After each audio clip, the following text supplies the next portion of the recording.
রেলের রানিং স্টাফদের ধর্মঘটে সারা দেশে ট্রেন চলাচল বন্ধ, যৌক্তিক দাবি মানা হয়েছে জানিয়েছেন রেল উপদেষ্টা ফাউজুল কবির খান। যৌক্তিক দাবি মানার পরও রেলওয়ের রানিং স্টাফদের জন্য নতুন করে বরাদ্দ দেওয়া আপাতত সম্ভব নয় বলেছেন অর্থ উপদেষ্টা ডক্টর সালেউদ্দিন আহমেদ।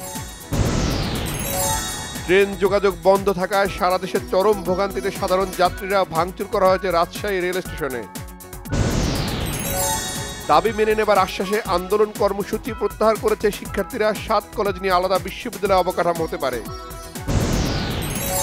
বিএনপির প্রতি আস্থা রাখতে চাইছে দেশের মানুষ, এই আস্থা নষ্টে কেউ কাজ করলে তাকে প্রশ্রয় দেওয়া হবে না, হুঁশিয়ারি তারেক রহমানের।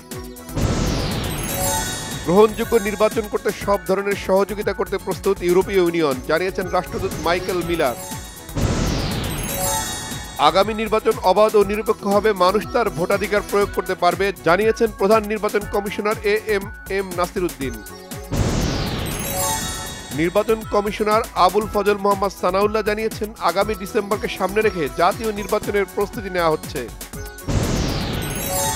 বাংলাদেশের নির্বাচনের দিকে নজর রাখছে ব্রাজিল, দেশটির রাষ্ট্রদূতের সাথে বৈঠক শেষে জানিয়েছেন আমির খসরু মাহমুদ চৌধুরী।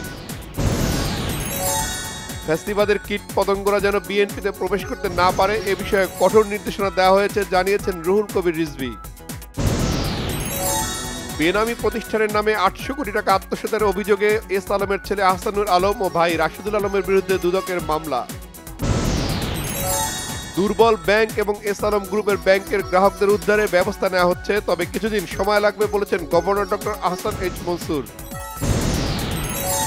ঢাকায় সৌদি আরবের রাষ্ট্রদূত ইসা বিন ইউসুফ আল দুহাইলান বলেছেন এবারও বাংলাদেশি হজ যাত্রীদের সৌদি অংশের ইমিগ্রেশন ঢাকায় হবে। কাঠামোগত সংস্কার ছাড়া বাংলাদেশের অন্তর্বর্তী সরকারের কষ্টার্জিত অগ্রগতি ব্যর্থ হয়ে যেতে পারে বলে সতর্ক করেছে হিউম্যান রাইটস ওয়াচ। যুক্তরাষ্ট্রের বিচার বিভাগে কর্মরত 1 ডজনের বেশি আইনজীবীকে বরখাস্ত করেছে প্রেসিডেন্ট ডোনাল্ড ট্রাম্পের প্রশাসন।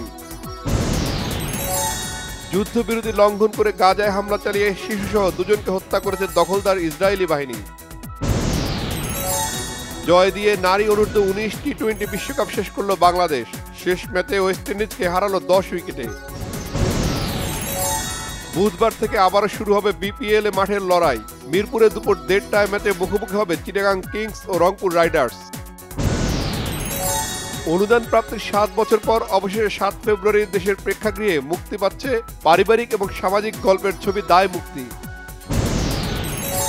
বলিউড অভিনেতা সাইফ আলী খানের উপর হামলার ঘটনায় এবার পশ্চিমবঙ্গের নদিয়া থেকে এক নারীকে গ্রেফতার করেছে পুলিশ।